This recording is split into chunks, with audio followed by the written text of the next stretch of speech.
নমস্কাৰ বন্ধু বান্ধৱীসকল।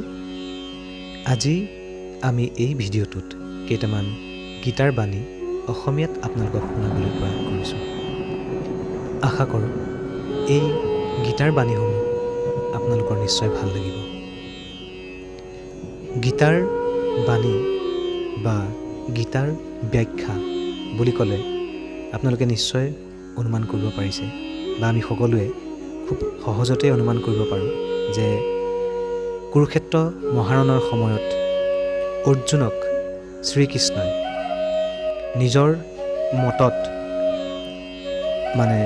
অদম্য শক্তি পাবৰ বাবে বা নিজৰ চিন্তাধাৰাৰে আগবাঢ়ি মায়া মোহ সকলো বান্ধোন ছিঙি কি ধৰণে দুষ্টক দমন বা শান্তক পালন কৰিবৰ বাবে বা ধৰ্ম প্ৰতিষ্ঠাৰ অৰ্থে কি ধৰণে সত্যৰ সৈতে সত্যত থাকি অসত্য বা অধৰ্মৰ প্ৰতি যুঁজ দি ন্যায় প্ৰতিষ্ঠা কৰিব লাগিব, সেই বিষয়ে যি ধৰণে ব্যক্ত কৰিছিলে সেই কথাখিনিকে বা যিখিনি কথা শুনি অৰ্জুনে সেই দিব্য জ্ঞান পাইছিলে আমি সহজতেই অনুমান কৰিব পাৰোঁ বা অনুভৱ কৰিব পাৰোঁ সেই কথাখিনি কিমান মহৎ হ'ব পাৰে, সেই বাণীখিনি কিমান মহৎ হ'ব পাৰে আমাৰ বাবে, যিখিনি কথাই নিশ্চয় আমাৰ ব্যক্তিগত জীৱনৰ ক্ষেত্ৰতো আমি ধৰ্মৰ দিশেৰে আগবাঢ়ি সৎ পথেৰে আগবাঢ়ি যোৱাৰ ক্ষেত্ৰত কি ধৰণে সহায় কৰিব পাৰে।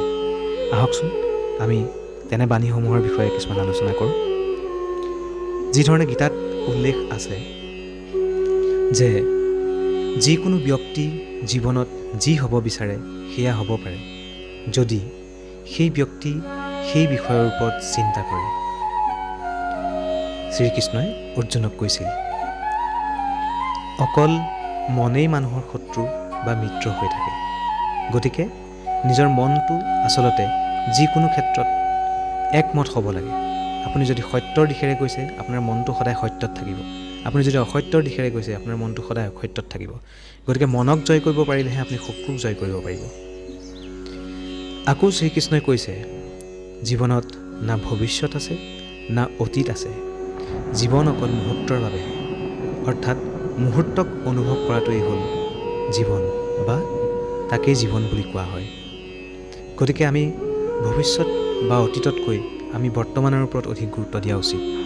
যিহেতু অতীতত আমি যি কৰি আহিলোঁ সেইখিনি আমি যদি বৰ্তমানটো ঠিক কৰোঁ বা বৰ্তমানৰ কামবিলাক আমি যিখিনি কৰিবলগীয়া কামখিনি আমি যদি সময়মতে ভাল ধৰণে কৰি যাওঁ তেতিয়াহে আমাৰ অতীতটো নিশ্চয় ভাল আছিল আৰু নিশ্চিতভাৱে ভাল হ'ব আমাৰ ভৱিষ্যতটো। গতিকে আমি মুহূৰ্তটোৰ কথা খুব সুন্দৰভাৱে চিন্তা কৰিব লাগে। আমি যদি মুহূৰ্তটো সুন্দৰভাৱে উপভোগ কৰিব পাৰোঁ, উপলব্ধি কৰিব পাৰোঁ, ভৱিষ্যতটো বা অতীতটো নিশ্চিতভাৱে অট'মেটিকেলিয়ে ভাল হৈ আহিব। শ্ৰীকৃষ্ণই আকৌ কৈছে, ফলৰ আশা বাদ দি কৰ্ম কৰি যোৱা যিসকল পুৰুষ আছে সেই পুৰুষসকলেই জীৱনক সফল কৰিব পাৰে। যিহেতু আমি যিকোনো এটা কৰ্ম কৰিবলৈ লওঁতেই যদি এনেকুৱা ধৰণে ভাবি লওঁ, কিছুমান নিগেটিভ কথা চিন্তা কৰি লওঁ, কিছুমান বা নাভাবিবলগীয়া কথা ভাবি লওঁ, এইটো বেয়া হ'ব নেকি, এইটো ভাল হ'ব, নিশ্চিতভাৱে আমি ভাবিব লাগিব এই কামটোৰ কি হ'ব পাৰে, কিন্তু তাৰ মই ফলটো আশা কৰিব লোৱাটো উচিত নহ'ব। আমি কৰ্ম কৰিব লাগিব। যদি আমি কৰ্ম নকৰাকৈ বহুত কিবাকিবি জীৱনত আশা কৰি লওঁ সেই আশাখিনিয়ে আমাক কেতিয়াও সুফল দিব নোৱাৰে। আমি কৰ্ম কৰিলেহে আমি সেই ভৱিষ্যতে আমি বিচৰা দিনবোৰত বা ভৱিষ্যতে আমি বিচৰা সময়বোৰত আমি উপনীত হ'বগৈ পাৰিম। যিহেতু কৰ্মই ধৰ্ম আমি সকলোৱে জানো। গতিকে কৰ্মই জীৱনৰ কাৰণে একমাত্ৰ সমল যি আমাক এটা সময়লৈ এক সুস্থিৰ মানসিকতাৰে এক সুস্থিৰ পৰিৱেশৰ মাজেৰে আগবাঢ়ি যোৱাত সফল কৰি তুলিব পাৰে। শ্ৰীকৃষ্ণই কৈছে, যি হ'ব সেয়া হ'বই আৰু যি নহ'ব সেয়া কেতিয়াও নহ'ব। এই ধৰণৰ চিন্তাধাৰা যাৰ মাজত আছে তাক কেতিয়াও দুশ্চিন্তাই কেতিয়াও কষ্ট দিব নোৱাৰে। অৰ্থাৎ আমি জানো আমি আমাৰ শক্তি অনুসৰি আমাৰ সামৰ্থ্য অনুসৰি যিমানলৈকে ভাবিব লাগে সেই ধৰণে ভাবি আমি আগবাঢ়ি যদি ভাবোঁ যে আমি এই ধৰণে আগবাঢ়ি গ'লে আমি এইখিনিত উপনীত হ'বগৈ পাৰিম, নিশ্চয় পাৰিম। আৰু যদি আমাৰ শক্তি বা সামৰ্থ্যৰ ওপৰত আমি চিন্তা কৰোঁ যে আমি এইটো কৰিবগৈ লাগে, হয়তো সেইটো নহ'বও পাৰে। তো গতিকে আমি সেইটো মনত স্থিৰ কৰি লোৱাটো উচিত যে যিটো আমি ক'ব পাৰোঁ বিশেষকৈ আঁঠুৱা চাই ঠেং মেলিবা। গতিকে আমাৰ নিজৰ শক্তি সামৰ্থ্যৰ ওপৰত বিচাৰ বিবেচনা কৰিহে আমি ভৱিষ্যতটো বা আমি যিকোনো কৰ্মৰ দিশে আগবঢ়াটো নিশ্চয় উচিত হ'ব বুলি আমি ভবা উচিত। শ্ৰীকৃষ্ণই কৈছে মই কৰোঁ এই ভাৱ যেতিয়াই কাৰোবাৰ মাজত আহে তেতিয়া তাক অহংকাৰী বুলি কোৱা হয়। অৰ্থাৎ মই বা মোৰ এই শব্দবিলাক আমি প্ৰয়োগ কৰাটো যিকোনো ক্ষেত্ৰত উচিত নহয়। যিহেতু আমি বা আমাৰ এই ধৰণৰ ভাৱ আমাৰ মাজত থাকিব লাগে। যিহেতু মই বুলি কোৱা শব্দটোৱে হ'ল অহংকাৰ বা মোৰ বুলি কোৱা শব্দটোৱে হ'ল অহংকাৰ। এই পৃথিৱীলৈ আমি যেতিয়া আহিছোঁ আমি একো লৈ অহা নাই, আমি নিজৰ হিচাপে একো বস্তু নাই অনা। এই পৃথিৱীৰ পৰা আমি যেতিয়া ঘূৰি গুচি যামগৈ নিশ্চয় আমাৰ লগত একো লৈ যাব নোৱাৰিম। আমি সকলোৱে জানো আমি কোনো একো লৈ যাব নোৱাৰোঁ। যি আমি পাম, যি আমি উপভোগ কৰিম সকলোবিলাক আমি জীয়াই থকা কেইদিনত উপভোগ কৰিম আৰু মৃত্যুৰ পিছত আমাৰ সেই একো নাই। আমি যি ধৰণে আহিছিলোঁ আমি সেই ধৰণেই ঘূৰি গুচি যাম।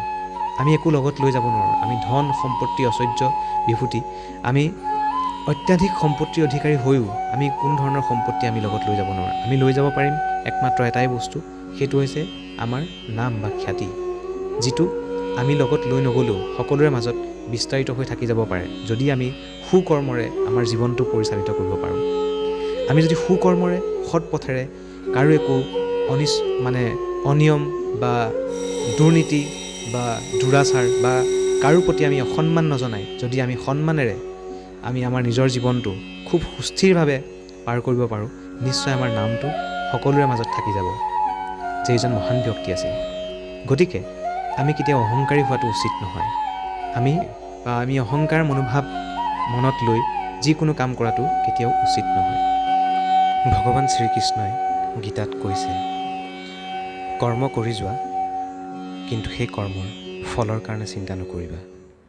হয়, নিশ্চয় আমি কৰ্ম কৰি যোৱাটো উচিত, যিহেতু কৰ্মই ধৰ্ম। আমি সকলোৱে জানো যে কৰ্মই ধৰ্ম।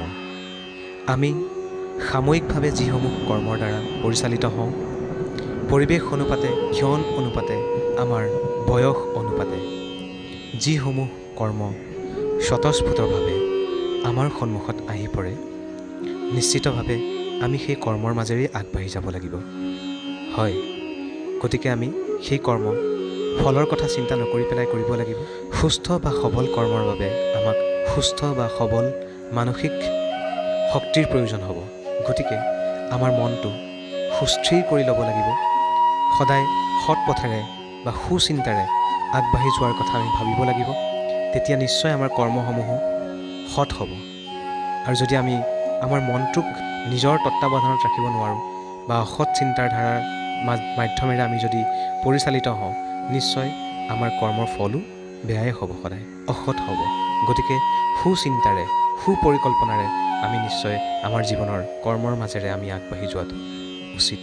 গতিকে আজিৰ আমাৰ এই ভিডিঅ'টিত আমি ইমানকে আলোচনা কৰিলোঁ আৰু বিভিন্ন ধৰণৰ বহুত ভাল লগা গীতাৰ বাণী আমাৰ মাজত আছে আৰু যিখিনি আমি ভিডিঅ' কৰি এটা এটাকৈ আপোনালোকৰ মাজলৈ আগবঢ়াই দিম। যিখিনি ভিডিঅ' শুনিলে হয়তো আপোনালোকে মনটো যিকোনো ক্ষেত্ৰত স্থিৰ কৰিব পাৰিব আৰু ভাল ধৰণে সুস্থিৰভাৱে নিজৰ জীৱনটোক পৰিচালনা কৰিব পাৰিব। আমি এনেকুৱা ধৰণৰ আৰু বিভিন্ন বাণী আপোনালোকৰ মাজলৈ লৈ আহিম। আপোনালোকে আমাৰ চেনেলটো যদি ছাবস্ক্ৰাইব কৰা নাই আজিয়ে আমাৰ চেনেলটো ছাবস্ক্ৰাইব কৰি ৰাখিব আৰু আমি এই ভিডিঅ'সমূহ আপোনালোকৰ মাজলৈ নিশ্চয় আনিম আৰু আপোনালোকে আমাক নিশ্চয় ভাল পাব।